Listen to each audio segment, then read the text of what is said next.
Bonjour à tous, bonjour à toutes. Aujourd'hui, je vais vous parler de certains droits, même si on est de l'Union européenne. Bon, alors, moi, j'ai reçu ma quittance. Voilà, ma quittance. D'accord. Donc, comme tout le monde, je paye. Vous voyez, je paye ma quittance de loyer. Là, je respecte. Mais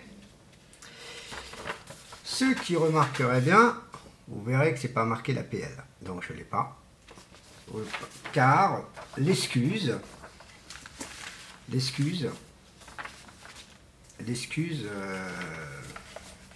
parce que j'étais à la CAF aujourd'hui. Donc voilà mon rendez-vous à la CAF. Ok.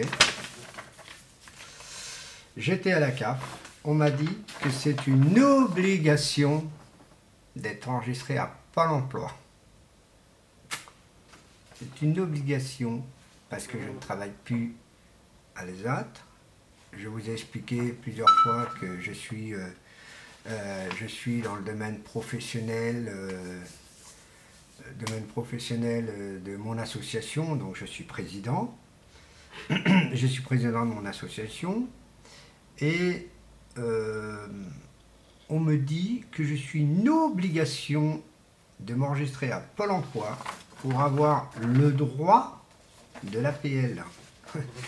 C'est vraiment, je ne sais pas, ça s'appelle quoi? Ça s'appelle pas de la dictature? Je crois que oui. Pour moi, personnellement, ça s'appelle de la dictature. On a des droits et on veut nous les enlever. Hein, et je pense que même aux Français, c'est pareil. Hein, c'est pas une question d'Européens, mais c'est une question idioterie complète par respect d'autrui. Donc, en fin de compte, la France elle-même, c'est une dictature. Elle dit que les autres pays, c'est des dictateurs. Leur président, c'est des dictateurs. Mais excusez-moi, mes chéris français, vous êtes pareil. Vous êtes de la même connerie. Ce n'est rien contre votre pays, c'est que c'est l'administration qui a beau le règlement de dictature, tout simplement. On est obligé d'être enregistré à Pôle emploi quand on n'a pas envie de chercher du boulot. J'ai pas envie de chercher, je cherche pas les allocations comme on dit. C'est que le problème, l'handicap, j'ai rien demandé, mais j'ai quand même un droit d'avoir une APL, une aide, parce que ce que je touche pour avoir un loyer de 400 quelques, j'ai pas ces revenus convenablement, donc je suis obligé de tourner avec mon allocation adulte handicapé, mon conseil général. Donc voilà. Malgré qu'il y a une modification du conseil général, en attente, donc j'attends. Et le problème, c'est que c'est dommage, c'est qu'on nous prend tous, qu'ils soient français ou pas français, pour de la merde. Donc les citoyens, comme il a dit un de mes amis, réveillez-vous, franchement, on est en train de se faire niquer la gueule. Voilà.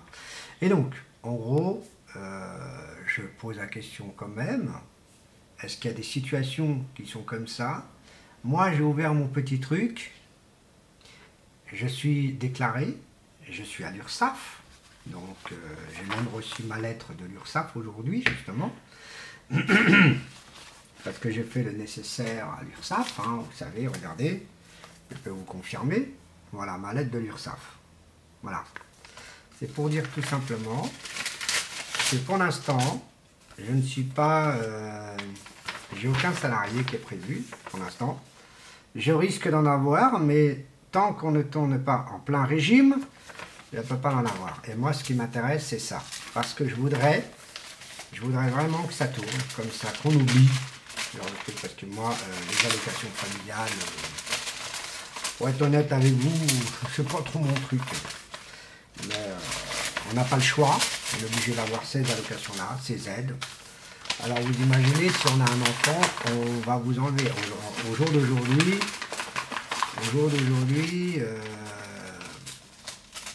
d'aujourd'hui, c'est inadmissible de faire des choses comme ça.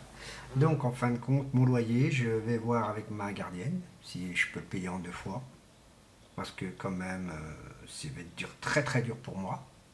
je veux le dire, parce que je touche que mon allocation adulte handicapé dans une banque et mon allocation compensatrice dans une autre. Donc, je suis plus à une banque de mon, on va dire, de mon régime portugais. Donc, je suis passé à une banque professionnelle qui est la Société Générale. Au moins, elle m'a pris en tant que professionnel, même si on tourne doucement. Mais voilà. Ensuite, en parlant de toujours ce truc-là, récemment, j'ai acheté ça. Voilà, j'ai acheté ça. Ça, c'est pour certains qui ne veulent pas payer. Donc, j'ai acheté ça parce que franchement, il y a de l'abus. Comme une de mes vidéos, je parle... une vidéo où je parle tout simplement qu'en gros, il y a un petit souci que un de mes clients ne veut pas payer. Bon. S'il n'a pas compris les règles, c'est que moi je suis dans les lois, comme je vous ai dit, et donc j'ai le droit de faire appel à l'ordre. Et si on ne me paye pas, bah, j'ai le droit de monter les chiffres d'affaires, les chiffres, pardon, pas les chiffres d'affaires, les chiffres de dette. Et donc quand on fait une dette, vous savez très bien, ça peut multiplier par 3, comme ça peut multiplier par 4.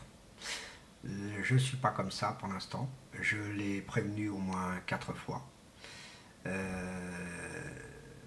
J'espère qu'il va comprendre qu'il risque de voir des très grosses pénalités parce que j'ai en train de calculer à combien ça va revenir. Comme moi je fais des achats pour le contrôler, pour lui faire comprendre qu'il faut payer, sinon la personne risque des problèmes. Donc voilà, j'étais sur ce sujet, excusez-moi de passer sur un autre sujet en même temps, mais c'est pour vous dire tout simplement que la France aussi, elle est dictature pour le domaine de ce domaine-là. Voilà. Donc, je confirme que mon boulot, en train de tourner doucement, et en même temps de prévenir tout simplement que, voilà, la CAF fait ses conneries. Donc, je ne sais pas si c'est la CAF qui a fait ça ou si Pôle emploi qui a fait ça, je ne sais pas, j'en sais rien, mais si c'est Pôle emploi, lundi, je vais les voir et je vais les mettre les barres sur les T, points sur les T. C'est pas qu'on ne veut plus venir chez vous, qui veut dire qu'il faut couper les droits des personnes. Vous laissez les personnes tranquilles, parce que vous ne donnez aucun boulot à personne. Et quand vous cherchez, vous cherchez. Quand vous n'arrivez pas à chercher, vous n'arrivez pas à chercher. Moi, mon but, c'était pas pour trouver du boulot, c'était pour essayer d'avoir mes droits. Mais en fin de compte, je savais très bien que mes droits n'avaient aucun droit de ce domaine-là. Et là, j'ai appris qu'on m'a coupé mon allocation logement et mon allocation handicapé peut être coupée aussi. Et ça, franchement, c'est très grave de la part de Pôle emploi. Et Pôle emploi, franchement, font des choses très étranges qui n'ont aucun respect de quiconque parce qu'il y a des personnes qui payent les choses. Hein, je paye le loyer, je paye le téléphone, je paye ceci, je paye cela. Hein. Je ne parle pas de celui-ci, mais celui-ci c'est pareil. C'est mon loyer qui part, c'est mon argent personnel qui part au professionnel. Qui veut dire, moi je bascule de l'argent sur mon compte professionnel pour que mon compte professionnel soit provisionné, pour qu'on puisse tourner, je puisse avoir au moins des paiements à faire parce que je continue d'être chez un opérateur, je vais chez Orange, je réduis mon contrat de free des mobiles pour que je passe en professionnel pro avec mon forfait que ici, ce numéro-là, il va devenir un pro, donc voilà. Et donc, le problème, c'est que les gens ne réfléchissent pas. Et donc, surtout les administrations, elles ont une dictature à faire parce que c'est la loi. Mais la loi, elle en fait des bavures. Mais bon, bref. Voilà ce que je peux dire. J'espère qu'il y aura des petits commentaires que les gens pourront comprendre parce que là, c'est un petit coup de gueule de la CAF et des Pôle emploi. Donc, les deux, là, c'est un peu chaud, on va dire. Mais j'espère que ça va se résoudre parce que c'est franchement dégueulasse. Et je dis pour les compatriotes français, à vous aussi, faites attention que ça peut vous arriver aussi.